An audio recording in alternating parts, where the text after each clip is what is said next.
Friends and welcome back to my YouTube channel commerce का ज्ञान। आज हम लोग कंटिन्यू करेंगे क्लास 11 जर्नल वाला चैप्टर। ठीक है, आज हम लोग स्टार्टिंग में एक एग्जांपल कवर अप करते हैं।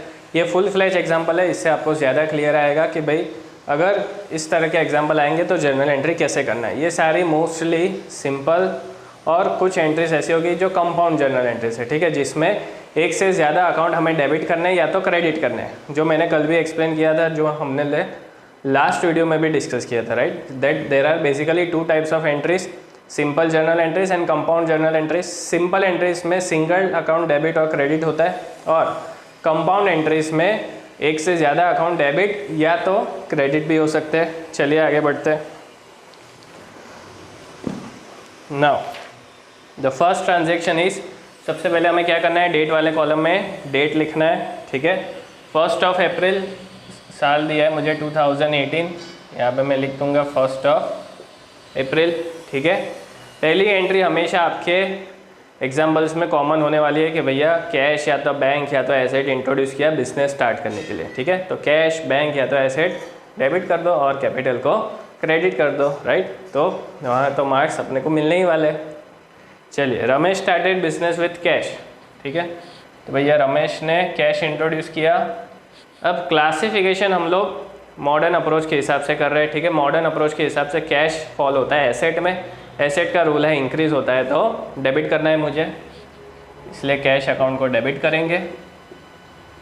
2 कैपिटल अकाउंट, कैपिटल अकाउंट का रूल है इंक्रीज होता है तो क्रेडिट करना है, इसलिए क्रेडिट किया है। ठीक है, चलिए 1 लाख रुपीज़ है, 1 लाख रुपीज़ कैश के सामने और कैपिटल के सामने क्रेडिट कॉलम में 1 लाख रुपीज़। अब तो आपको पता ही है, ब्रैकेट में नरेशन लिख देना है, being capital introduced, being capital introduce. बस ये आपकी जर्नल एंट्री ख़त्म। चलिए फटाफट सेकंड करते हैं। पेड इनटू बैंक, क्या किया है, पेड इनटू बैंक, मतलब कि कैश हमने पे किया बैंक अकाउंट में, तो मेरा कैश अकाउंट कम हो जाएगा और मेरा बैंक बैलेंस इंक्रीज हो जाएगा। सिंपल, पेड इनटू बैंक किया है तो राइट। सो मेरा कैश डिक्रीज हो रहा है, तो एसेट का रूल क्या है, डिक्रीज होता है तो क्रेडिट करना है। ठीक है, बैंक भी एसेट में क्लासीफाई होता है। सो बैंक इंक्रीज हो रहा है मेरा बैंक बैलेंस, तो उसको डेबिट करना है। सो बैंक अकाउंट को डेबिट करेंगे, कैश अकाउंट को क्रेडिट करेंगे, बिकॉज बैंक अकाउंट इंक्रीज हो रहा है, बैंक में पैसा जा रहा है और आपका कैश बैलेंस कम हो रहा है। ठीक है, बिकॉज जो कैश आपके पास था वही आपने डिपॉजिट कर दिया। चलिए, amount is 20,000 rupees. Simple guys. चलिए नेक्स्ट, 3 अप्रैल, यहाँ पे narration, being cash deposited. Narration आप लोग अपने ओन वर्ड्स में भी लिख सकते हो। ठीक है, लंबा सा ऐसे लिख के मत आना प्लीज़। चलिए next is bought goods for cash. हमने गुड्स परचेज किए, तो मैंने बोला था कि गुड्स अगर लिए है, ठीक है, गुड्स बॉट किए तो हमें क्या करना है, हमेशा परचेज अकाउंट को डेबिट करना है, गुड्स अकाउंट को नहीं।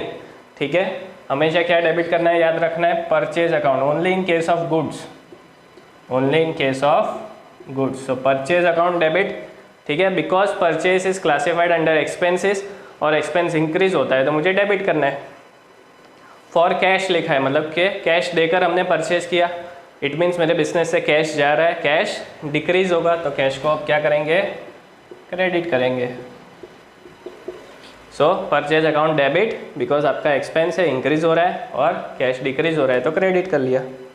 चलिए 50,000 रुपीज़, 50,000 परचेज के सामने, 50,000 कैश अकाउंट में credit side. Debit credit total हमेशा इक्वल आना चाहिए, ये ध्यान रखना। बीइंग गुड्स परचेज लिख दो।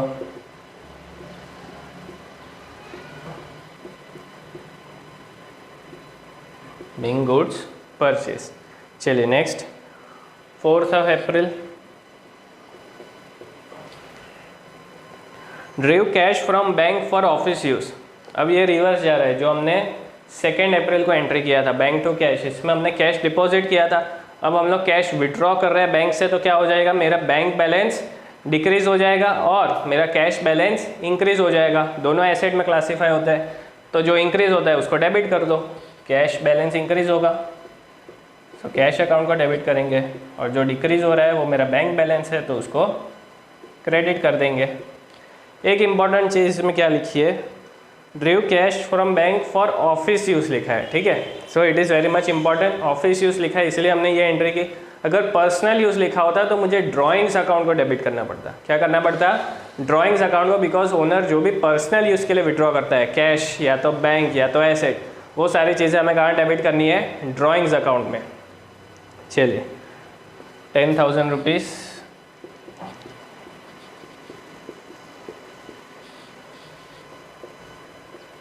being cash withdrawal. चलिए उसके बाद है 13th of April sold goods to Krishna on credit. Sold goods to Krishna on credit. अब कौन से अकाउंट अफेक्ट हो रहे हैं, एक तो हमारा सेल्स का अकाउंट, बिकॉज हमने सेल किया है, ठीक है। सेल्स का अकाउंट आपका क्लासीफाई होता है रेवेन्यू अकाउंट में एज पर मॉडर्न अप्रोच। सो रेवेन्यू अकाउंट का रूल क्या है, इंक्रीज होता है तो क्रेडिट करना है। तो यहाँ पे मेरा सेल्स तो इंक्रीज हो ही रहा है, राइट। तो इंक्रीज हो रहा है तो मुझे सबसे पहले उसको क्रेडिट करना पड़ेगा टू सेल्स अकाउंट लिखकर। अब डेबिट क्या करेंगे, sold goods to Krishna on credit. On credit मतलब कि क्रेडिट ट्रांजैक्शन है, कैश आपको मिलने ही नहीं वाला अभी, राइट। कृष्णा अभी आपको पेमेंट ही नहीं करने वाला, सो कैश या तो बैंक तो आप डेबिट कर ही नहीं सकते। और कृष्णा का अकाउंट आपको कहाँ पे क्लासीफाई करना है, जिसको हम लोग सेल करते हैं, राइट, उधार पे, जिसको हम लोग माल बेचते हैं, he is our debtor and debtors are classified under asset. Asset का रूल तो पता है, ये इंक्रीज होगा तो डेबिट करना है। सो ये भी मेरा बैलेंस क्या हो रहा है, कृष्णा का बैलेंस इंक्रीज हो रहा है, मैंने उसको उधार पे माल बेचा है।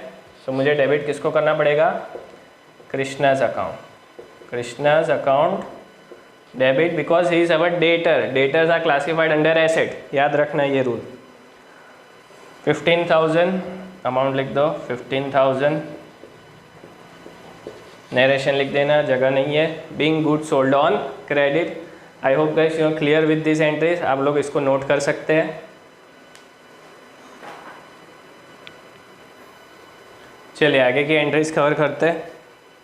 नाउ 20th अप्रैल को है, 20th अप्रैल, ठीक है। Bought goods from Shyam on credit. Bought goods from Shyam. अब हमने क्या किया है, बॉट गुड्स। अब जब भी गुड्स बाय करते हैं तो किसको डेबिट करना होता है, परचेज अकाउंट को डेबिट करना होता है, ये याद रखना है, ठीक है। एक्सपेंस है मेरा, तो सबसे पहले परचेज अकाउंट को डेबिट कर देता है। ऑन क्रेडिट बोला है, ठीक है। इट मीन्स कि मैंने उसको कैश पेमेंट तो किया नहीं, मतलब कैश या तो बैंक तो अफेक्ट नहीं हो रहा है।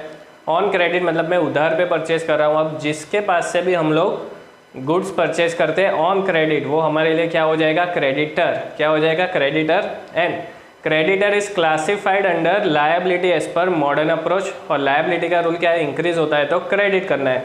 तो यहाँ पे मेरी लायबिलिटी इंक्रीज हो रही है बिकॉज मुझे श्याम को पेमेंट करना है।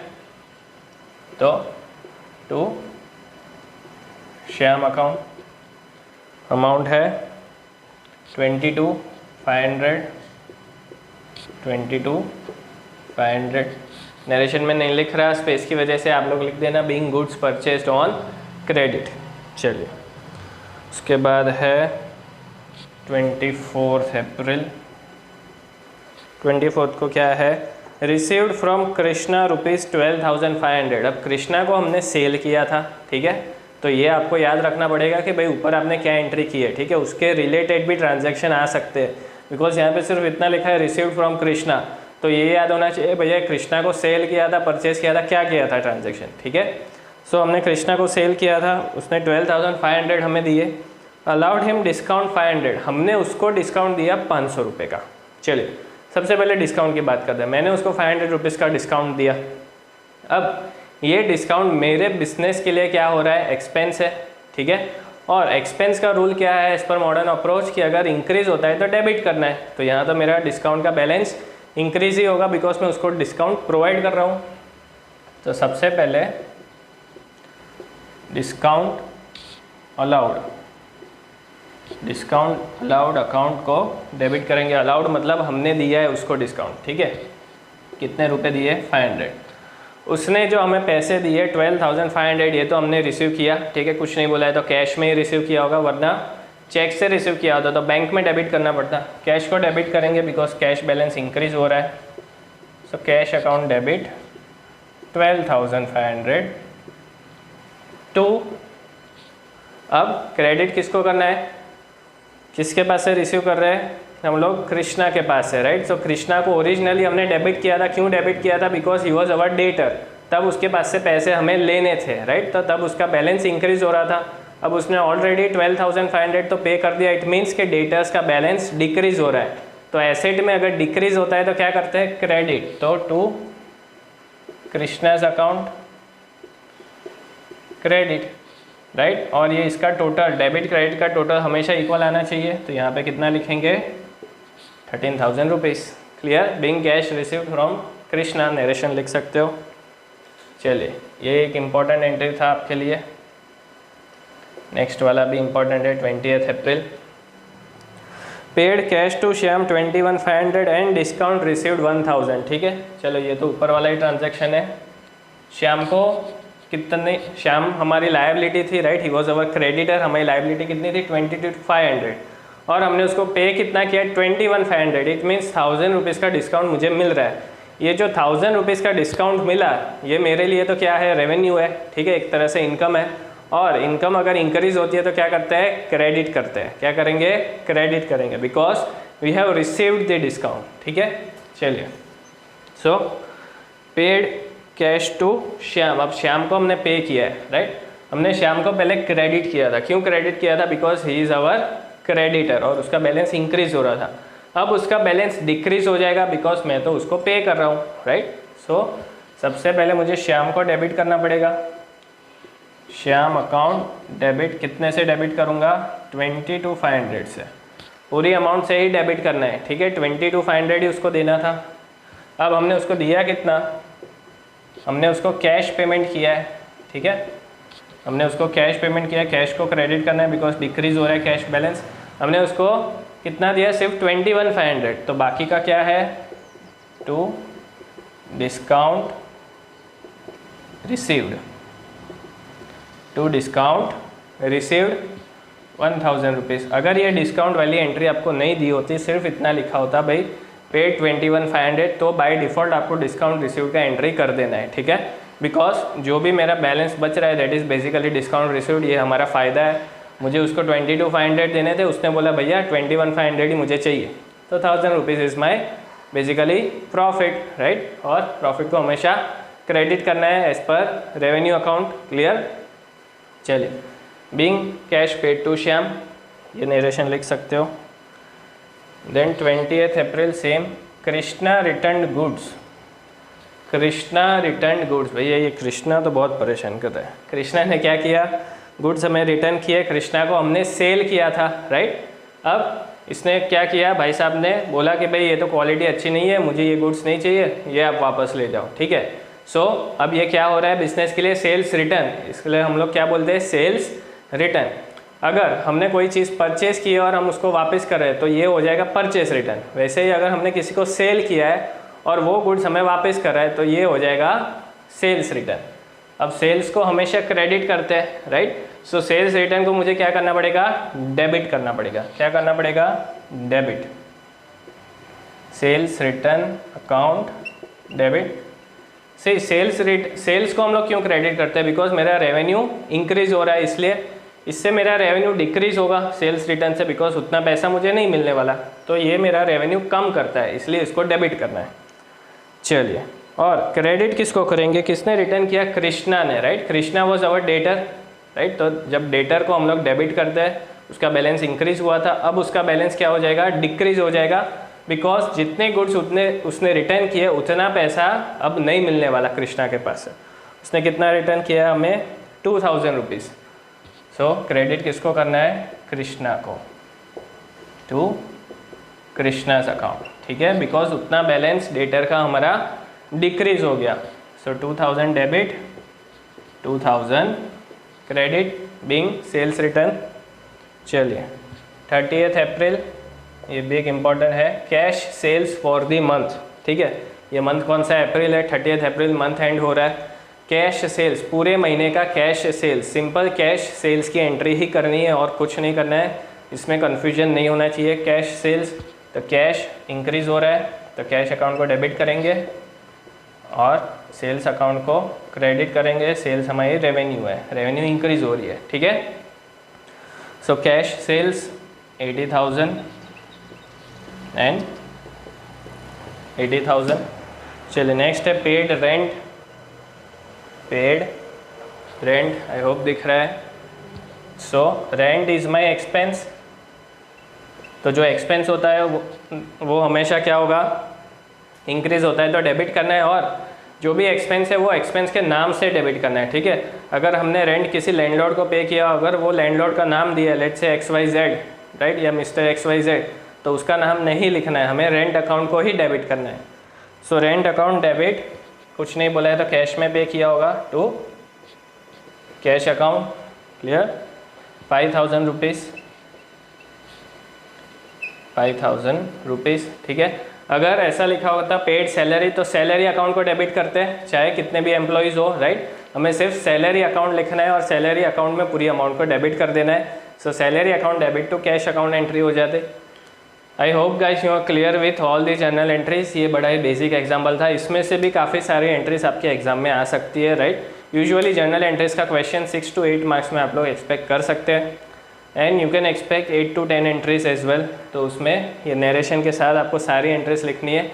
I hope guys you are clear with the concept. Introduction भी हमने देखा है, आज ये एग्जाम्पल भी देखा। अब हम लोग कुछ एडवांस एंट्रीज देखेंगे नेक्स्ट वीडियो में। Till then stay tuned on my channel. Video का कंटेंट अच्छा लगे तो ज़रूर लाइक करें, शेयर करें, और कमेंट्स नहीं आ रही है प्लीज़ जाकर कमेंट करिए और सब्सक्राइब करना ना भूलें। Thank you.